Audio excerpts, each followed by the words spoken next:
All right, so third four, AI. It's everywhere, right? Mhm. But today we're getting into a side of it that's, well, it's pretty sensitive. We're talking about AI being trained in a place where, honestly, things have been kind of messy lately. Yeah, no easy task, right? We're talking about Meta over in the UK trying to make AI that reflects a whole nation, and that nation's still dealing with the fallout of those July 30th riots. Exactly. It's like, how do you bottle up what being British means in an algorithm? Yeah. Especially after everything that went down.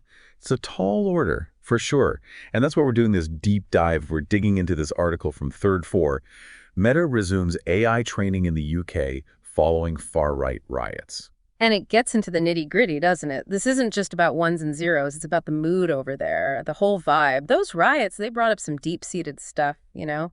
No kidding. Yeah. And you can't talk about those riots without social media being a part of it, right? So when Meta says, hey, we want to use public data to train our I bet that raised some eyebrows. What do you think? Oh, absolutely. But here's the thing, their approach is interesting. They're not going all Big Brother reading your private messages or anything. It's all about publicly available stuff from Facebook, Instagram, posts, comments, the stuff that's already out there. Okay, so no sneaking around. They're drawing a line with public versus private. Got it. Exactly. And there's another important bit. They're only using data from adults. No kid stuff, which, given everything that's happened, with data privacy and all, and it seems like they're being extra careful there. Yeah, for sure. Nobody wants another scandal. But even with all that, I got to ask, like, how does this work practically? If I'm just, say, some person in the UK scrolling through my feed, could Meta be using my posts to train their AI? It's possible, yeah. But here's where the whole transparency thing comes in. Meta's been working with the ICO, that's the UK's data watchdog, right? They're making sure everything's above board. And get this, users can opt out. If you don't want your public stuff used, you can tell Meta, and they have to respect that. So they're trying to do it by the book, ethically, legally, all that, which makes sense. But you know what I found really interesting? This isn't Meta's first try at this in the UK. The ICO actually told them to stop earlier this year, had some concerns. But now they're back, so they must really believe in this, huh? They absolutely do. And to understand why, we have to look at what this tech can actually do, especially in the UK right now, post-riots. It's not just a fun experiment for them. Meta sees this AI as something that could really shake things up, especially for businesses trying to figure out this new landscape. Okay, so we've got AI that's like soaking up British culture, helping businesses. Sounds pretty positive on the surface, right?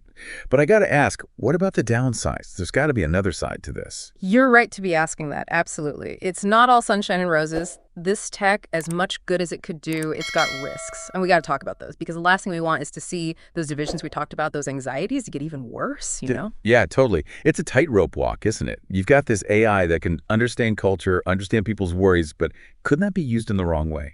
Exactly. That's the million-dollar question. What's stopping someone from taking that understanding, that AI, and using it to spread bad info, manipulate people? Especially now, when trust is already shaky. Things could go south fast. Okay, so where does the ICO come in? They're like the referees here, right?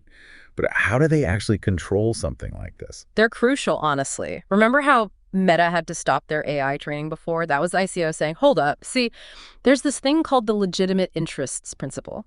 It basically means Meta can use public data, but it's got to be done for a good reason, a legitimate one, and responsibly. And guess who decides what's what? The ICO. So no taking Meta's word for it. They've got to prove it. Exactly. They'll be watching everything, the methods, the security, how they handle bias.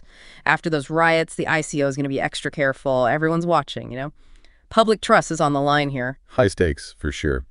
And speaking of which, let's talk about what's next. Because social unrest, it's not a one-time thing, right? How's Meta going to deal with that, especially as things change, evolve? That's the big question. This isn't a set it and forget it situation. Meta has to be listening, adapting all the time. New challenges will come up, and they got to be ready, be accountable. It's like they're trying to build a bridge over a gap that's still widening, keep up with it, and make sure the bridge itself doesn't make things worse, right? I like the bridge analogy. It gets at the heart of it, Can AI really reflect who we are, all the messy bits, without making those messy bits even messier? Now that is the question. And honestly, it's been on my mind this whole time.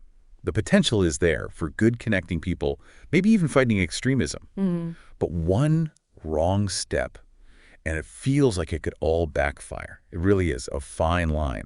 And I don't know, this feels like it goes beyond just the techie stuff, you know? It's getting kind of deep almost. Totally. This isn't just about code, right? It's like they're trying to take a whole nation, its heart, its soul, and put that into an algorithm. Can we even do that? Understand all that just from data, people's hopes, their fears, their humor? And even if we can, should we?